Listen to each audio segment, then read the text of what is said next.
Well, good day. I know I've discussed this before. I'm experimenting with ways to improve my French. A recent discovery was the New Testament and Psalms in French because, well, this one's from the 80s. The language is not as simple as you might think. But my favorite is both my favorite book and what I much prefer to look at, and I'll explain why. So this here is Kaufman's version of Thus Spake Zarathustra, or also Sprach Zarathustra, by Friedrich Nietzsche. I use this one as an example because it seems to be much more common. Thomas Commons is the most common, but I would not recommend reading that one. Kaufman is the next best thing to R.J. Hollingdale. So the reason why I mention this is I picked myself up a French version. Ainsi parlait Zarathustra.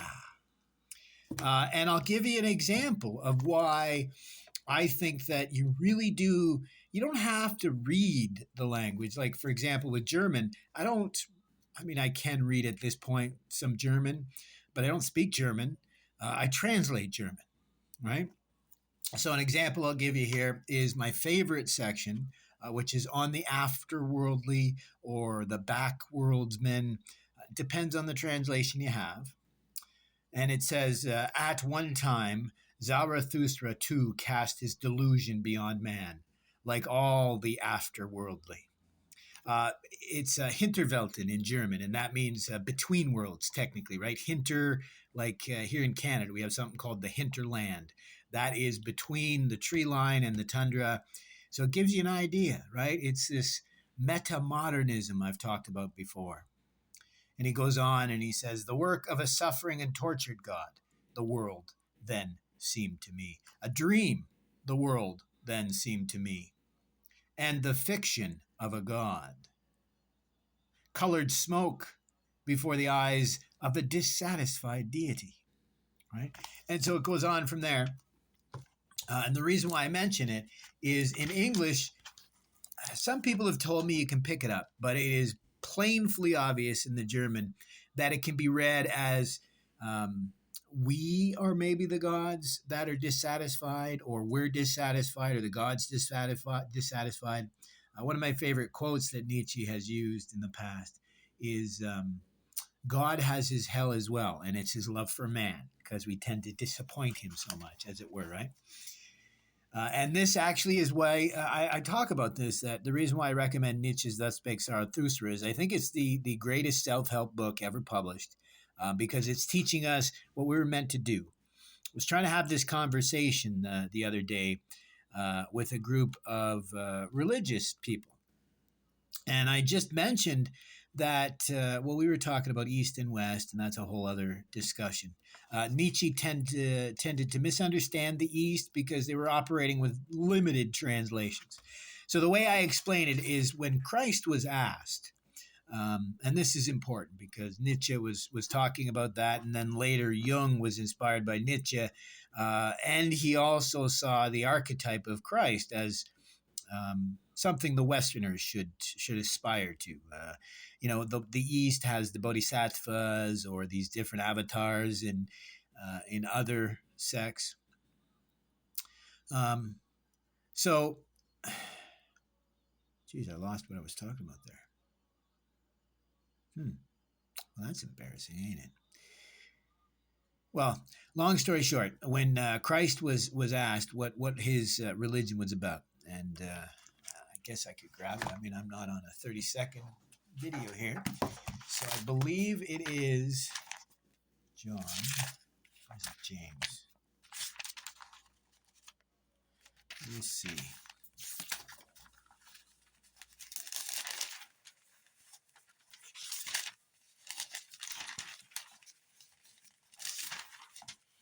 Yeah, so I think it's James.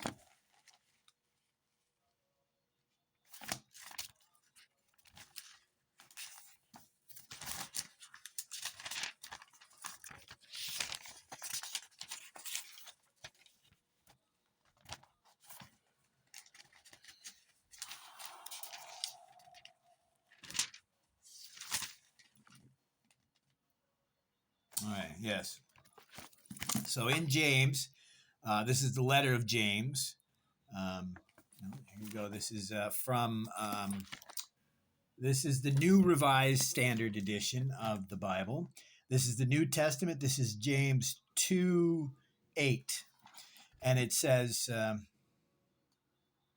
you do well if you really fulfill the royal law according to the scripture. You shall love your neighbor as yourself. Right?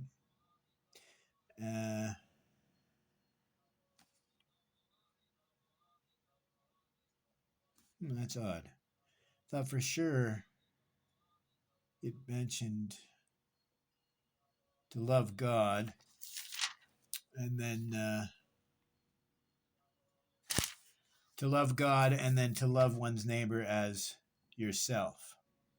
And so I was talking about this morning with some people, and I just mentioned that's something that's often missed when we talk about the East and the West, and they were talking about what the nirvanic path versus the path of the Christos are different, and I don't think they're different. And what I was getting at is the one thing that I've run into studying this stuff, that an Easterner is surprised by how much self-loathing the Westerner is guilty of, right? So, I mean, when I'm reading this about colored lights, colored vapor, I tend to reference the Guess Who, right? Colored lights, they hypnotize, sparkle someone else's eyes. Right now, woman, Lady Babylon. But when he says, a dream the world then seemed to me. I mean, that's what the world, right? The dream of the world, the fiction of a god, colored smoke before the eyes of a dissatisfied deity, right? So he talks about God and then a deity. And the way I see it is not unlike what we were talking about. But what's missing is when we talk about, this is why I think it's often missed in the West and in English, when you read this, we tend to miss this. Just as Nietzsche said, there's a reason why we attribute great accomplishments to something outside of ourselves, because we have so little, we have such a low opinion of ourselves and our potential, right? And this speaks to this East versus West dichotomy. When I read this, being of low self-opinion myself, but not as bad as many, I did understand, well, certainly once you do a little research, that this could be read as speaking of a God separate from us, another deity, right? And that's what I get from love thy neighbor as you love yourself, or love thyself. And I find the biggest mistake is there's far too few people that love themselves. And believe it or not, that was Nietzsche's main criticism of Buddhism. When he was talking about an alternative, because we didn't believe in the previous gods, when he was talking about an alternative, which is why he entitled it Zarathustra, let's be honest, because this is considered one of the earliest of a monotheistic religion. And I'll go so far as monotheistic, non-dualistic, panentheistic. I think they're all playing for the same team, right? And so this is what he was writing about. Nietzsche wanted us to understand that if we don't believe in the previous gods, well, then what will we believe in? And certainly if not for ourselves, which was his criticism of Buddhism. He said, Buddhism would be perfect except for the fact that they believe there's enough of these people in the world that would live a life of service and would live for others. The Bodhisattva vow, or the archetype of the Christ, in Greek, kenosis, this idea of emptying oneself of your selfish ego and filling it up with a perfected idea. In Sanskrit, it's the ninth consciousness in Yogacara. We call it the Amala Vijnana, Amala being perfect, right? And Vijnana being ultimate collections, or, your ultimate consciousness, your being. the archetype of the Christ or the Bodhisattva, or as Nietzsche enticed us, the Übermensch. Now, Übermensch just means the higher man, but it's not dissimilar from Sattva. I believe that a sattvic person influenced this idea because remember, Nietzsche's best friend was a Sanskrit scholar translating the Upanishads and the Bhagavad Gita and a lot of these philosophies. So for him to have learned about parasattva, right, this ultimate being, parasattva, very much is this idea of the Übermensch. And I've said this before, that I believe that if Nietzsche had been introduced to Tantric Buddhism, the Yogacara, Madhyamaka, or Chittamatra, he would have seen the perfection that was there.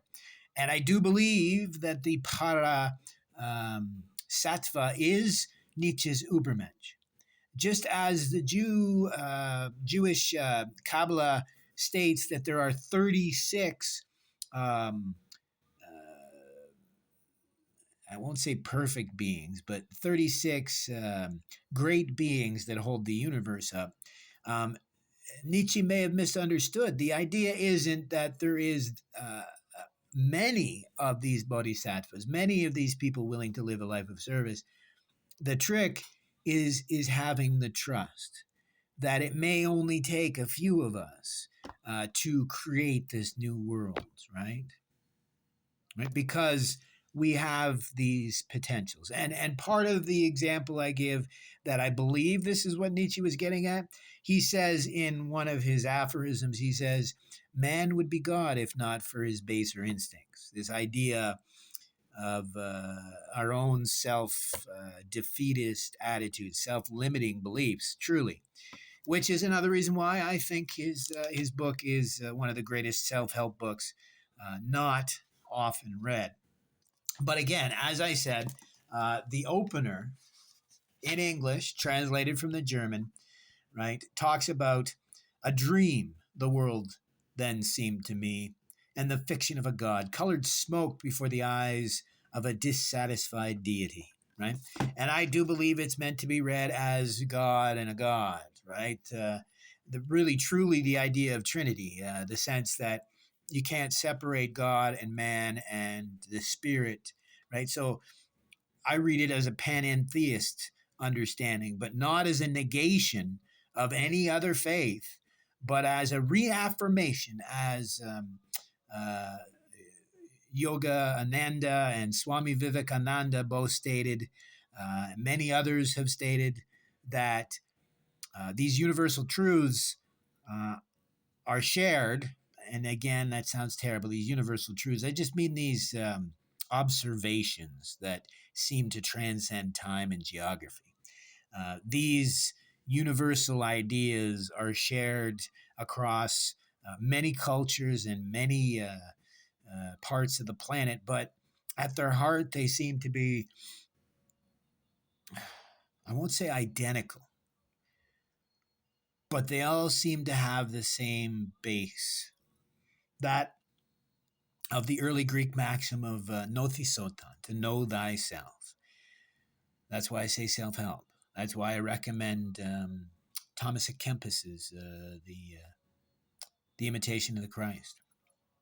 Not just because, I mean, if you want to listen to Jung and follow Christ as your archetype, I can read it as the Bodhisattva ideal, no different. I believe you can read it as a panentheist, and everything that talks about God and Christ is the original Christos, right? The anointed one. So the archetype of a perfected individual as your inspiration, which was exactly what Nietzsche was talking about when he mentioned the Übermensch, which is what the Parasattva is, which is what a Bodhisattva is, like Avalokitesvara.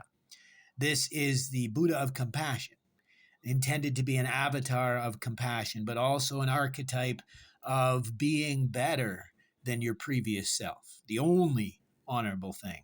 That's actually from Hemingway, right?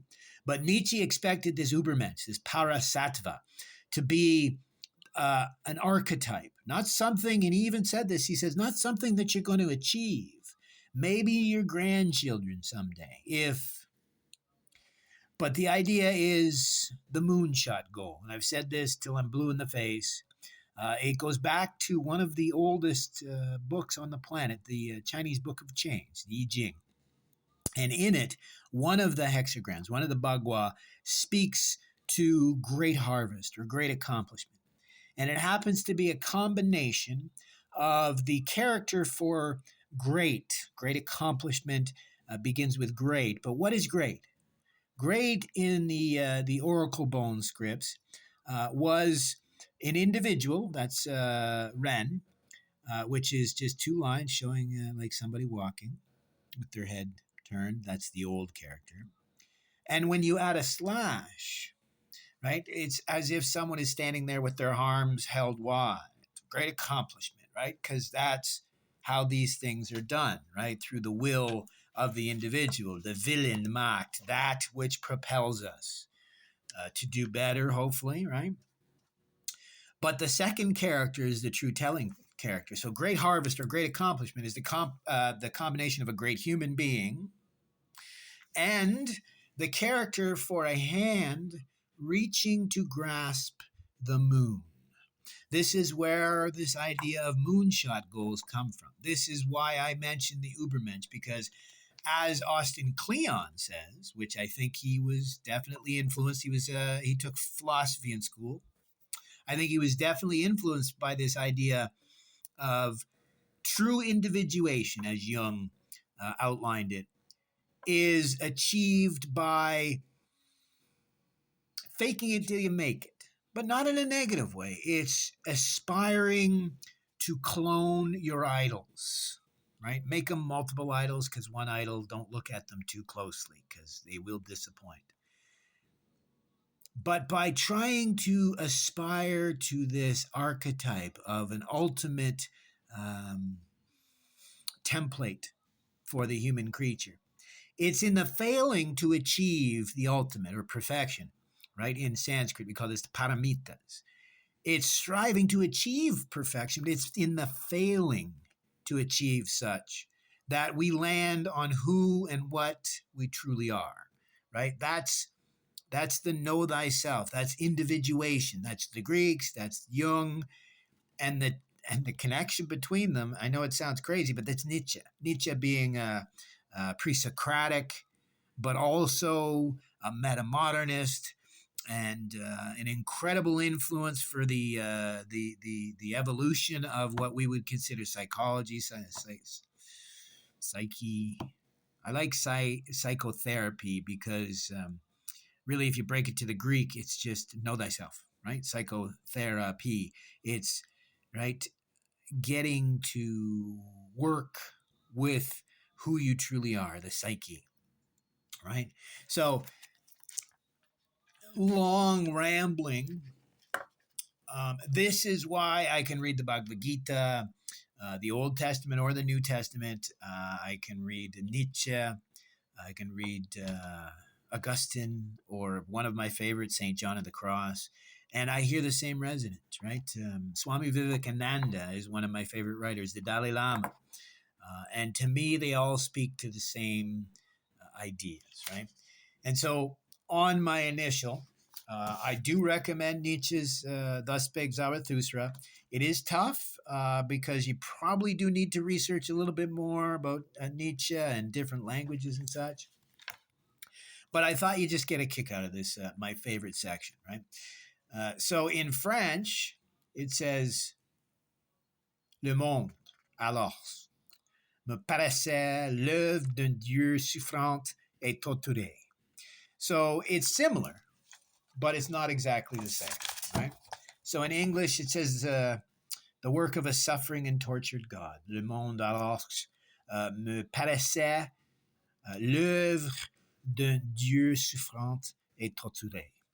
So I liked the French in this case because it's the world, therefore, to me, perceived, appeared as l'œuvre d'un Dieu souffrant et torturé.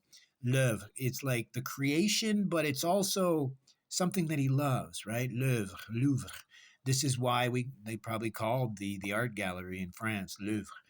But it's very similar to Nietzsche's idea of Schatzen, right? So it's what you consider precious, what you treasure, but it's also this idea of creation, right? So this idea, it's almost telegraphing um, his later idea of what would you call it?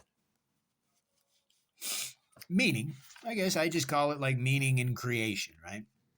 Because it goes on and it says, a dream the world then seemed to me, and the fiction of a god, colored smoke before the eyes of a dissatisfied deity, right? Le monde, alors, me semblant un rêve, et l'œuvre poétique d'un dieu, fumée colorée devant les yeux d'un insatisfait divin, right? So, le monde alors me semblant un rêve. So the world seemed a dream, right? So no difference there. But again, est l'œuvre poétique d'un dieu, right? So we have here, and the fiction of a god. Well, in this case, this is the poetic creation of a god. So not just a fiction, right? It lost in the English, right? It's not the fiction of a god. It's much more the poetic creation. Right? I love that. And then it goes fumée colorée devant les yeux d'un insatisfait divin. Right? So almost identical, but in French, les fumées colorées. So because it plays on that in l'œuvre poétique, right? So a poetic creation of a god, right? Colored vapor. And in Colored Vapor in R.J. Hollingdale, in Kaufman, it's colored smoke before the eyes of a dissatisfied deity. Uh, in French, it's technically in front of the eyes of an unsatisfied God. But again, there's two different words in the French as well, right? Dieu, which means God, and divin, which means divinity, divine. So it is very similar here, right? It's a deity as opposed to a God, which is often lost, right? Bien et mal, et joie et peine, et toi et moi. I love that. Good, evil, joy and pain, and I and you. Tout cela me semblait être quelques vapeurs colorées devant des yeux créateurs. Right? So good, evil, joy and pain, and I and you, colored smoke this seemed to me before creative eyes. Once again, right? Create before creative eyes. That's us. We are the creators, the Schatzenshin, right? The evaluators. Uh, but in German, it means creator, because, as Nietzsche clearly stated, we are the creator of our values. We are the creator of what we treasure. We are the creator of our meaning. And we are the creator of our art, of our l'œuvre, of our oeuvre. This idea of what we embody is our creation, right? It's not just a work of art, but the very endeavor to create is a work of art as well as a spiritual practice, which seems a little odd, but it ties in with the books that I've been reading, right? Artists see this. They just don't use the same verbiage, but they speak exactly the same in psychology. So Rick Rubin's book about creativity is saying the exact same idea that we are the creators. We develop what is meaningful, and we can transform not just ourselves, not just society or culture, but we can transform the world entire, right? And that's because of art, and not just aesthetics, not just aesthetics. That's the difference, right? Because as I've said before, there was a belief in the Indian subcontinent that before the Mughals came through and destroyed a lot of the temples, these temples were beautiful because they believed that simply looking at something beautiful can bring us to enlightenment. And prior to reading this book that I mentioned before, The Power of Wonder, Before reading that, I just assumed they meant actually enlightenment. But now that we've studied this in science, uh, I've mentioned this before. There's a neuroscientist who was studying nuns as they chanted, and the same area of the brain lit up. And so, fast forward a little bit, science has realized that wonder and awe uh, actually change everything. And they're not sure if it's attached to the vagus nerve and oxytocin. I mean, this is still kind of up in the air. But it looks like Karen Armstrong and I, who agree, might be onto something. This idea that faith is trust. In Sanskrit, shraddha is clearly devotion, commitment, and confidence. And as I've said before, I have an acharya, a teacher of Shaivism and Vedanta, who clearly states that just like Swami Vivekananda, no religion is wrong, no path is wrong, no philosophy, no truth, no trust is wrong if it's followed with commitment and compassion, right? So it's Martin Buber's I and Thou. I mean, you can't follow a protocol or a philosophy that ignores. For you to truly be who you are, you must take into account others. It's not you must be selfless. You cannot be a self unless you take into account the other, right? I found out that Bernardo Kastrup seems to have taken some of this on, this idea that barriers to consciousness is actually self-limiting beliefs, right? But yeah, long story short, when you start to read these little strings, you start to see these incredible connections between one and the other, right? But as I've said before, there's some reasons for this. The misunderstanding of Nietzsche. It seems I come across as many teachers teaching it wrong as I come across teachers that are teaching it correctly. So how is someone going to know the difference? That being said, I've also been looking at the syllabi of all these courses. Many of them are made available online. And the vast majority of them, especially for the last 20 years, just provide quotes. And I've mentioned this before that more often than not, when someone brings up a quote, Nietzsche or even Jung, they tend to not have the context for the quote, right? And as I said before, if you just read what was said just prior and just after, it usually puts it into context, and you'll see that these people are mountains out of molehills, or even worse, living in a fantasy world, a fantasia, right? So many of these courses, and I don't think this is different. It's just that I noticed that Yogacara is not properly taught, and Nietzsche is not properly taught, and many people are told not to study or learn Jung, particularly his mystic and alchemical insights. But when I really look into it, I don't see anyone actually freely making that choice. There's an argument here to be made. I make a joke about this. When people argue about free will, I tend to chuckle because I remember looking into this myself. One of the most recent studies on free will kind of just lays it right out in the opening, where they admit that it's impossible for us to truly test free will because, as Carl Jung said, the vast majority of people walk around completely unconscious, right? Acting and not thinking unconsciously, right? Not thinking at all, acting unconsciously, right? So I tried to have this discussion about why society is overall kind of, getting dumbed down over time.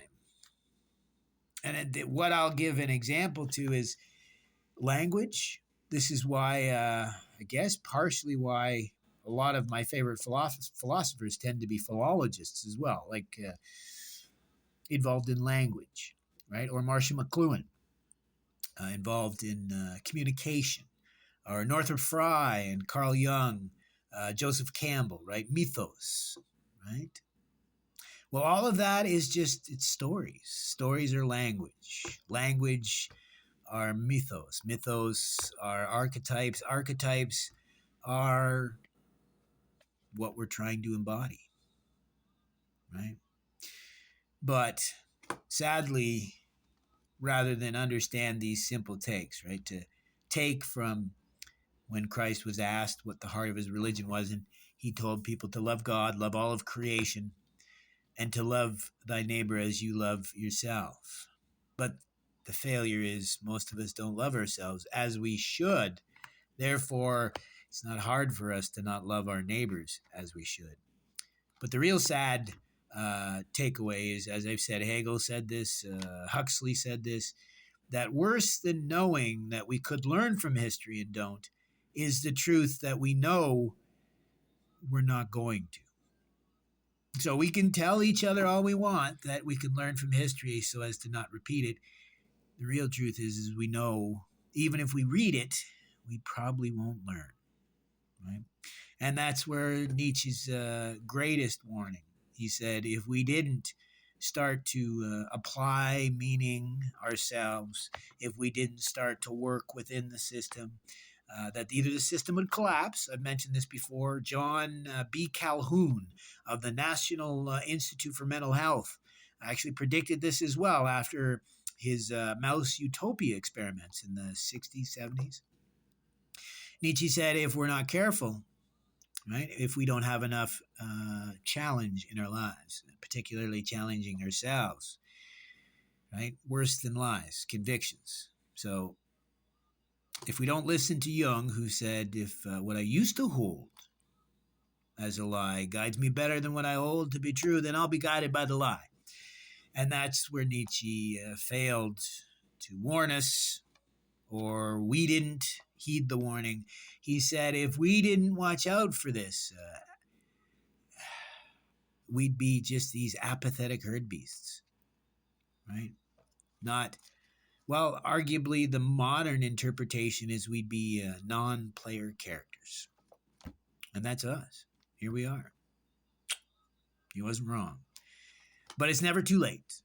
That's the beauty in Buddhism. They explain that the self, the consciousness, is simply, I call it a configuration file, very similar to technology. It's just a list of preferences. That's it. And you can change at a moment's notice. And this is why I make the joke that willpower doesn't exist, because the only thing you can do is change your habits. And technically, all you're doing is changing what you do. Right? And if we can change who we are by simply changing what our habits are, changing what we do, well, isn't that know thyself? Right? By being conscious, being present. I mentioned this about wonder, that book, The Power of Wonder.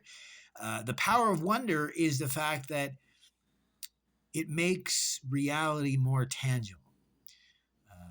When we experience an intense situation, be it awe, wonder, religious, emotional, even cathartic or crisis, the brain records more information, thus making these memories seem more real than real, because so much of our everyday life is spent ignoring most of the data coming into all of our different senses. So with this in mind, we can not only learn how to minimize the drag on our personality that trauma can have, but also we can understand what we need to do to truly understand who we are, and as I said earlier, be better than our previous selves, right? Be that archetype, kenosis. Again, this idea is emptying oneself of your selfish aspect. And as another Shaivist teacher once said, and I love it, we got to remember that this spiritual journey, and I can't believe that people don't understand it. Spiritual, it's actually called metempsychosis. It's the Greek idea of the transmigration of the soul. That's what spiritualism is, the transmigration of the soul. That's the growth, evolution, enlightenment of our souls, our psyches, right? Know thyself, right? So, I mean, we can go on and on about this, but as I said, I think the missing piece is thyself, right? We forget about the self, right? And I guess as a final, there's a Swami Sarva Priyananda. He's actually the head monk of the New York Vedanta Society. And his favorite story is the 10 monks traveling in the Himalayas. And the way the story goes is it is very dangerous, especially when you ford these icy cold, rapid rivers in the Himalayas.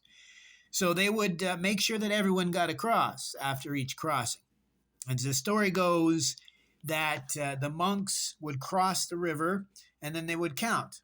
But the problem is they'd go through and they'd only count 9. And so they'd count again. Another monk would count and they only count 9. It's who are we missing? Who are we missing? They forgot to count themselves. So who are we missing? We're not missing an archetype. We have plenty of those to use. We're missing us, right? And so I said it as a last thing. I just love to share the character for Basho in Japanese. It's actually a combination of 2 characters. Basho, it means ground, but it's deeper than that. There is an existential philosopher heavily influenced by Nietzsche who used this idea of Basho to explain presence, awareness, why we have to be aware and present, because we have to be in the place or we're not. How many people have such a severe brain fog for some reason or another, or they're so lost in their own, well, it's actually lost in their own vritti, their chitta vritti, which is Sanskrit for mental flapping. So you need to cease that. Naroda, chitta vritti naroda. That's the entire takeaway, the too long didn't read, to the Yoga Sutras of Patanjali. To cease the unnecessary flappings of the mind. That is our goal. Not to eliminate the self, but to minimize being in our own way. And to see, as Martin Buber said, heavily influenced by the Upanishads, Martin Buber's book, I and Thou, is teaching us the Isha Upanishad, line 6, where it states that the trick, right, you want to call it Vaimukti, the ultimate enlightenment, ultimate freedom, is when you can see yourself in the other and see the other in one's own self. That truly is the avenue forward. And so the too long didn't read here. Far too many people are so incredibly selfish that they don't realize that they need to get out of their own way. But at the same time, there's far too many people who think that they need to destroy their ego or be completely selfless, when in reality, that's not the goal either. It's about, the other takeaway from the power of wonder is actually this sense of gratitude, of feeling blessed. And this is how I explain why the Buddha never really spoke about reincarnation. Because if you're asking about the next life, well, you're inherently denying this life. And to deny, as the Buddhists see, this opportunity that comes but once in a lifetime to be a sentient being, able to realize we all have this Buddha nature, tathagata garbha, but we don't all realize it, and we're not all able to walk the path. But the difference is, it's how we change habits. They studied this. And the people who say they want to be a better person, they tend to fail. It's the people who say that I am now a better person, right?